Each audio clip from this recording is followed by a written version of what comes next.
大家好，我係 PS 平亞斯，歡迎大家收睇今日嘅美股3分鐘。中意呢個內容，記得俾 like 同 subscribe。最近 AMD 同 OpenAI 達成咗一個可以話係世紀大合作。受住呢個利好消息影響，AMD 個股價一度創咗歷史新高，但係因為中美貿易戰嘅問題，股價又回落翻。我自己覺得今次嘅回調可能係一個幾靚嘅佈局機會。始終今次 AMD 同 OpenAI 嘅合作真係幾有機會令到 AMD 發揮埋佢潛力，甚至改寫成個 AI 晶片格局。點解咁講？就等我同大家深入分析下 AMD， 睇下佢有冇機會成為下一間萬億市值巨頭。今日內容會拆開講幾個重點，更加容易揾翻素材。先同大家分析下 AMD 做緊咩生意。老實講 ，AMD 係 CPU 行業入邊只輸俾 Intel， 排第二。近年仲搶市搶得幾勁，而 GPU 方面又係僅次於 Nvidia， 都係第二。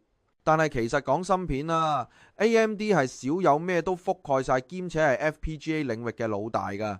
呢個類型基本上處於壟斷啦，即係話 AMD 其實係業界入邊最全面嘅芯片公司，真係冇得輸噶。依家佢哋個業務主要分4個部分：數據中心、個人電腦、遊戲同埋線入式業務。咁當中呢，就數據中心呢，就嘅營收佔比達到47%，利潤更加去到59%，證明數據中心呢，就係AMD 王牌。AI 時代呢，所有雲計算數據中心呢，就係最關鍵基礎設施。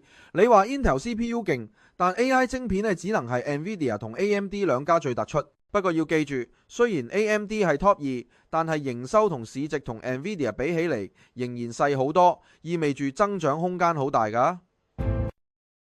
咁要拆細睇啦。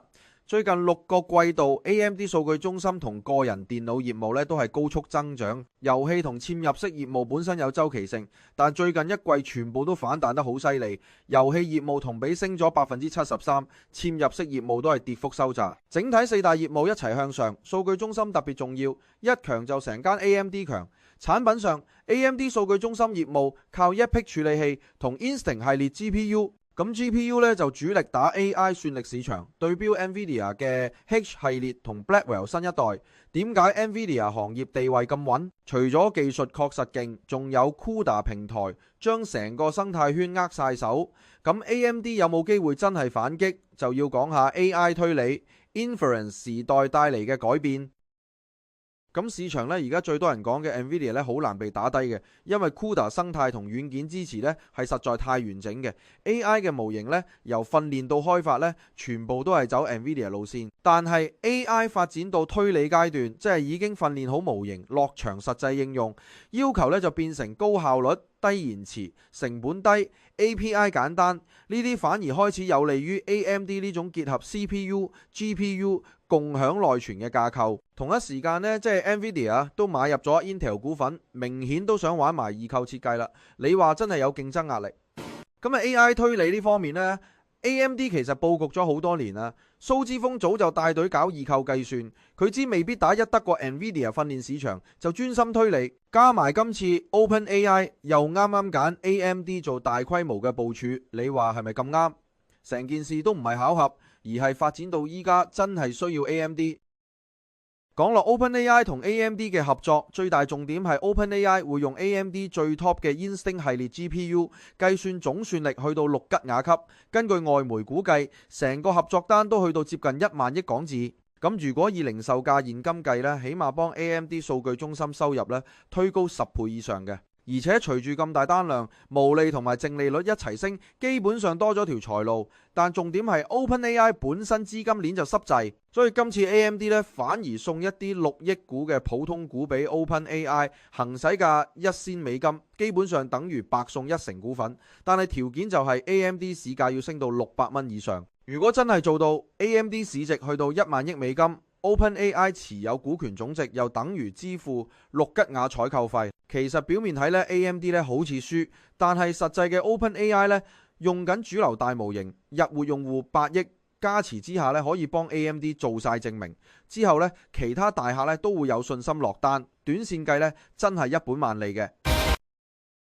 今次合作咧仲唔止咁簡單 ，OpenAI 咧會幫手同 AMD 一齊優化 ROCm 系統，即係 AMD 對標 CUDA 嘅 AI 運算平台。要知呢 NVIDIA 成個護城河呢都係靠 CUDA 軟件系統，但係如果 OpenAI 真係可以用 AMD 大型部署，優化好晒 ROCm 底層，證明跑大模型一樣穩定高效，咁對其他 AI 公司就係信號 AMD 平台終於成得，好似 Apple 用自己嘅芯片一樣，成熟晒先會有第二次突破。ROCm 搞得掂，即係 AMD 真正有得同 NVIDIA 碰。咁最後講估值啦。最新一季呢，因為貿易戰關係呢，打咗8億減值，令到表面嘅增長呢睇起嚟唔夠勁。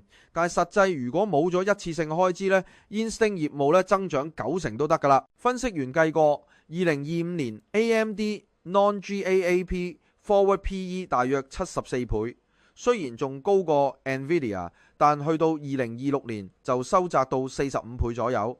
如果 OpenAI 單全部實現呢， AMD 目標市值都冇問題去到1萬億，目標價都3倍空間。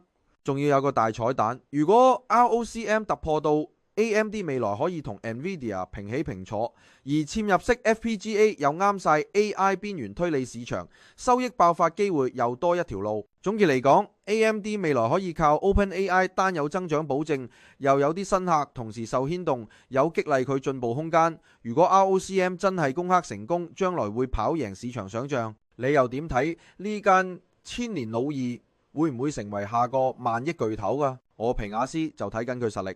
多謝你同我皮亞斯一齊 update 完最新嘅投資熱點，記得訂閱同撳埋個鐘仔，聽日見面。